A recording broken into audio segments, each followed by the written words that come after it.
I'm going to hand straight over to Associate Professor Kerry Foxwell Norton to talk about climate change responses and motivating action. Thanks, Kerry. Thanks, Mel. Thanks, Brendan. Hi, everyone. Well, that's always fairly disturbing to hear about the science, the climate science. But I guess the Climate Action Beacon is the good news, because there's a genuine attempt to translate that science thinking into some social thinking so that we can respond to the threats that we face as a society. I'm coming to you today from Bundjalung country, here on the far northern New South Wales coast. There's a midden nearby where I live, and as I walk past it, I'm reminded of the way our first locals came here to celebrate what might be surfing parlance. Tens of thousands of years ago, and their relationship to this place that I now call home.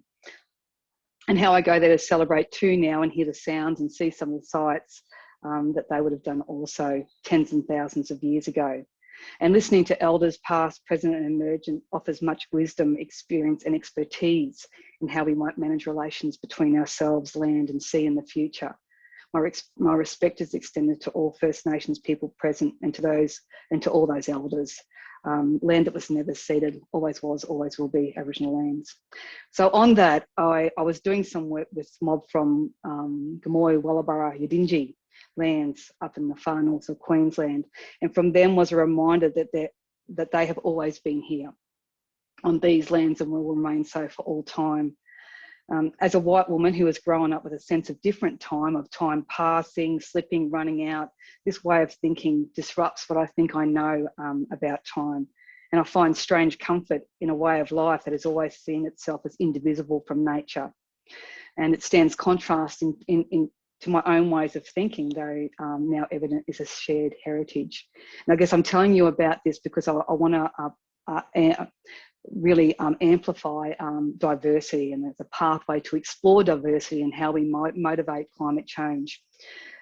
So whilst it's important for us to understand the science and respect the expertise, the urgency and so on, is equally important to understand that how we interpret those figures and how the science is translated and communicated will vary enormously across contexts, cultures, continents, across individuals and societies.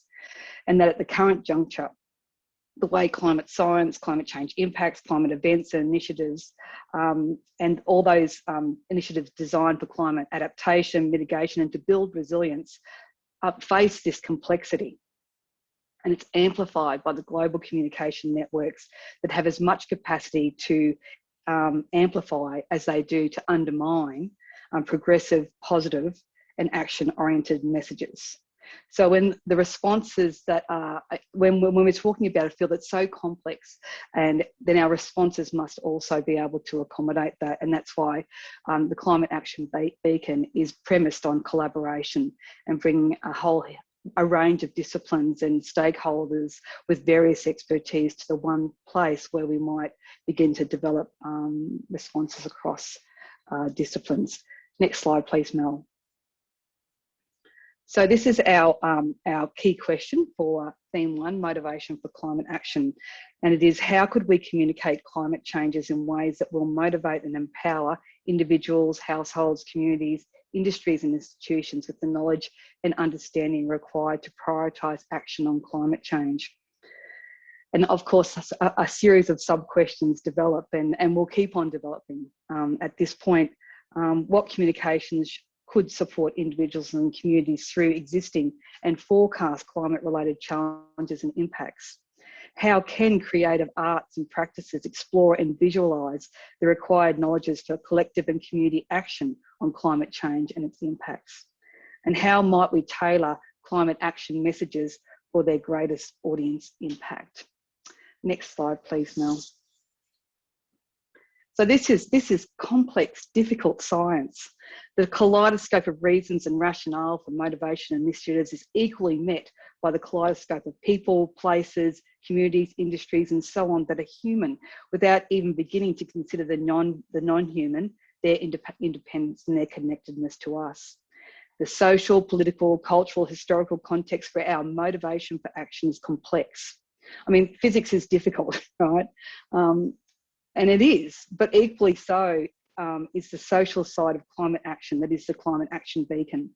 And I and all those involved in the Climate Action Beacon are in some way attempting to wrangle this complexity. Climate action requires partnerships between STEM and HASS disciplines. Climate change is not a science problem, as Brendan points out. The science is well known, but it is a social problem. And so we do so we come to this question of motivation for climate action based on our local and international experiences, on scholarly work, on our own innovations and new collaborations within GU and outside, within Griffith Uni and outside the uni, to dismantle even a little of our disciplinary silos to see that we could be better when we're together. So the good news is that CAB researchers are working to be meaningful and impactful in these spaces, to not smooth away the complexity of action and motivation for action, but to dive in these interdisciplinary teams and explore new and effective ways of motivating, engaging, preparing, educating, of listening. And we can think of this as akin to the night sky, where the usual corridors of power and influence are the stars in the sky.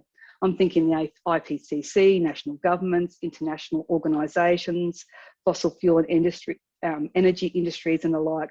They are fairly easy to identify, and rightly so. Much attention and resources are allocated to the stars. And the release of the IPCC report is certainly one of those star moments. But the stars would ask, and we ask too, what about the dark matter in between? Those people, communities, industries and so on that will be impacted by climate events and changes but are not necessarily at the fore of our conversations.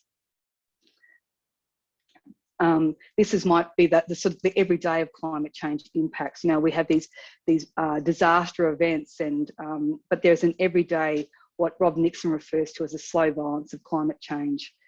How do we respond there?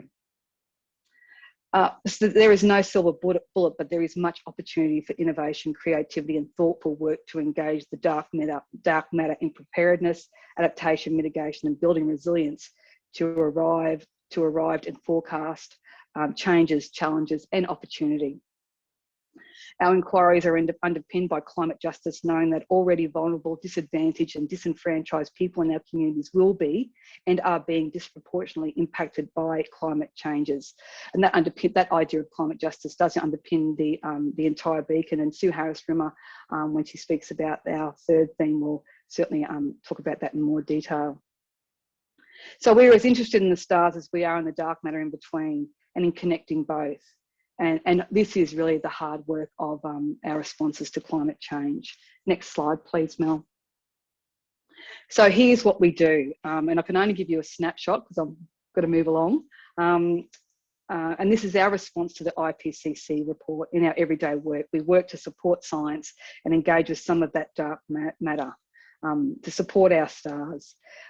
3 research streams within theme 1.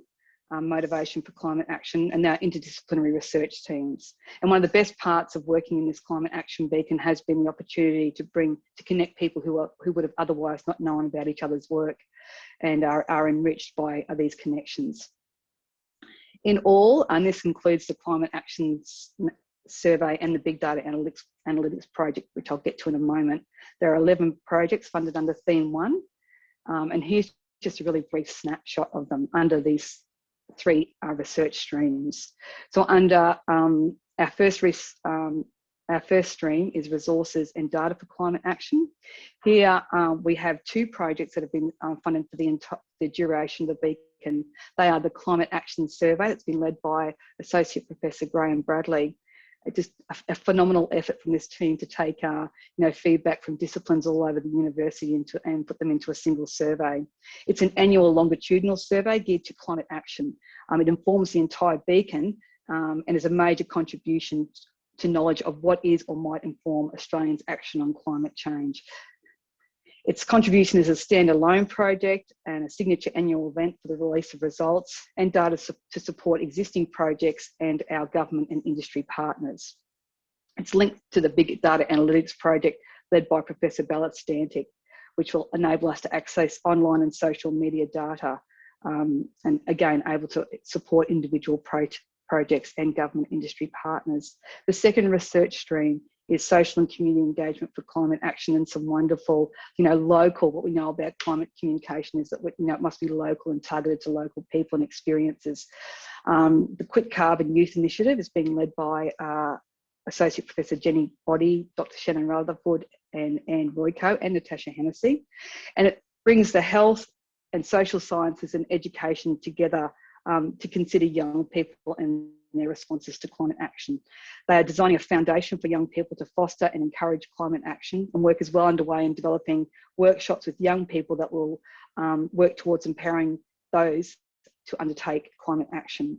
And eventually our IT colleagues, our information technology colleagues, will help them develop an app to accompany their project. And this project, Quit Carbon, will also closely align with the CAB education plan. And finally, innovation and creativity for climate action. There's an enormous space for the creative arts to translate that science and responses and action. Just drawing your attention to one project being led by Professor Vanessa Tomlinson and Dr. Stuart Linke, Andrew Brown, and now joined by Stuart Cook, who's an eco-poet. And this project is really focused on Oxley Commons, and the idea is to use methods of acoustic ecology to understand place and to re-engage local people who use the Oxley Commons in that landscape. There's much more to say about these projects, but I'll move on. But we'll say, just before I go, that the IPCC is a critical moment. And whilst it can lead to despair, we should also note draw attention to the wonderful work that's happening within Griffith University and all over the world in building responses to that science. Thanks, Mel. Over to you, Chris.